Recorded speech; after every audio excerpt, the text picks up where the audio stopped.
అందరూ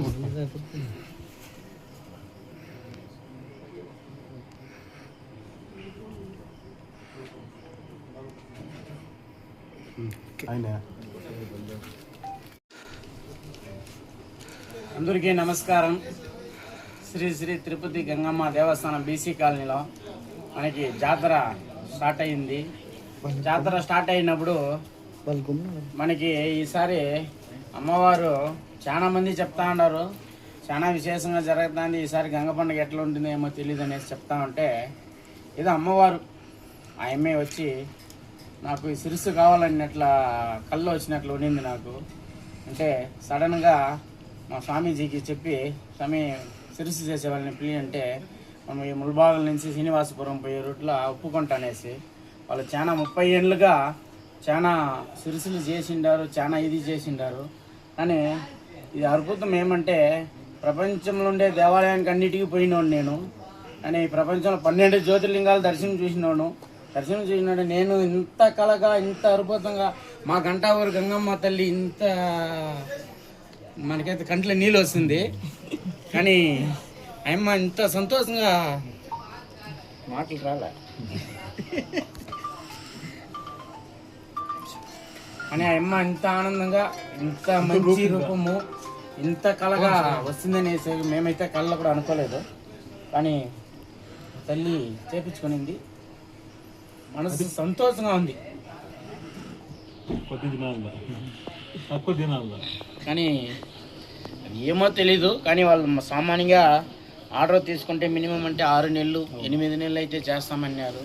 కానీ వాళ్ళకి నేను చెప్పినాను, స్వామి నాకు ప్రెస్టేజ్ ప్రాబ్లం ఇది, మా అన్నోళ్ళు కొంతమంది చాలా మంది మనం తప్పుగా మాట్లాడినారు, నేను వాళ్ళు నా కోసం ఈరోజు వాళ్ళు అన్నిటికీ తెగించుకొని నిలబడినప్పుడు నాకు వాళ్ళు తక్కువగా మాట్లాడినప్పుడు నాకు ప్రెస్టేజ్ ప్రాబ్లం చెప్పినాను. కానీ ఆయన 1 నెల నాకు చెప్పినట్లు నేను 15వ తేదీ ఇస్తానన్నాడు, కానీ 2 రోజులు లేట్ అయింది.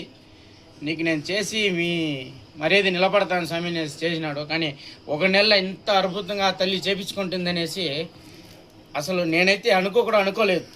కానీ ఇట్లా వస్తుందనేసి చాలా ఆనందంగా ఉంది.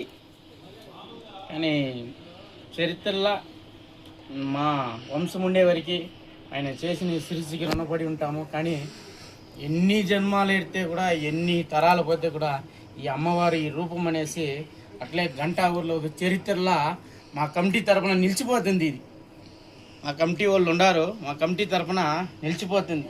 కానీ వాళ్ళ సపోర్ట్ లేకుండా నేను కూడా ఇది చేసేదానికి అయి ఉండదు. కానీ వాళ్ళు కూడా చాలా కష్టపడినారు. చాలా కష్టపడి నిలబెట్టాలా అనేసి మా కమిటీ సభ్యులు అందరూ చాలా కష్టపడి వాళ్ళు నాకు సపోర్ట్ చేసి నాకు నిలబడిన వల్లనే ఈరోజు ఆ తల్లి ఈ స్థాయికి వచ్చింది. అని చూస్తానే ఉండిపోవాలనిపిస్తుంది. మనకి చూస్తూ ఉండిపోవాలనిపిస్తుంది. అంటే ప్రపంచం తిరిగినోను, అన్ని దేవాలయం పోయి దర్శనం చేసినోను, కానీ ఇలాంటిదైతే నేనైతే ఇంతవరకు చూసింది లేదు. కానీ మనం ఆంధ్రప్రదేశ్ అనే కాదు, మన ప్రపంచంలో నేనైతే చూడలేదు. మన ప్రపంచంలోనే చూసింటాం, కానీ ఇంత అద్భుతంగా ఇంత కలగా అయితే అమ్మవారు వస్తుందనేసి అనుకోలే. కానీ ఆ తల్లి మా కమిటీ సభ్యులతో ఉండారు కాబట్టి, మా గ్రామస్తులు ఆ తల్లి ఉంది కాబట్టి ఆమెకి ఎట్లా కావాలనో అట్లా ఆయన స్వామి రూపంలో పోయేసి చేపించుకునింది. మాకు చాలా ఆనందంగా ఉంది. అని ఆయన ఆ తల్లి ఇంత అద్భుతంగా చేసుకుంటుందనేసి కళ్ళ కూడా మేమైతే అనుకోలేదు. మాకైతే చాలా ఆనందంగా ఉంది, చాలా సంతోషంగా ఉంది. మా గ్రామస్తుల తరపున, మా కమిటీ తరపున మీకు రుణపడి ఉంటాము కూడా. ఇక్కడ పూజా విధానాల గురించి చెప్పాలంటే మనకి అట్లే నేను చాలా జగాల విగ్రహాలంతా చేయించినాను. కుంభకోణం నుంచి చేయించేవాడు, కానీ ఉప్పుకుంట అనేది మన స్వామీజీ తరపున పరిచయం అయింది. అన్ని జగాలు చేస్తారు, చేసేసి వాళ్ళు ఏం చేయరు, ఊరికే పాలాభిషేకం చేసి టెంకాయ కొట్టి కర్పూరం చేసి పంపించేస్తారు. కానీ ఈడకైతే మాకైతే జాతర అయిపోయింది. ఈడైతే ఉప్పుకుంటలో అయితే మాకు జాతర అయిపోయింది. వాళ్ళు దాన్ని చేసే విధానం కానీ, అమ్మవారు అలంకరించే విధానం కానీ, ఆ మంత్రాలు కానీ ప్రతి ఒక్కటి ఈడ ఏం సాంగ్యాలు చేయాలనో అది చేసి, అంటే ఆ తల్లిని మనసు పూర్తిగా సంతోషంగా మా ఇంటికి పంపించినట్లు ఉండాలి. ఆ తల్లిని ఎత్తుకోమండి మీరు, మేము సంతోషంగా పంపిస్తాము అనేసి మా గ్రామస్తులు పంపించినట్లు ఉండాలి. మాకైతే ఈ పూజ విధానం కానీ చాలా ఇదిగా నచ్చింది. చాలా సంతోషంగా కూడా ఉంది. చాలా సంతోషం. రానా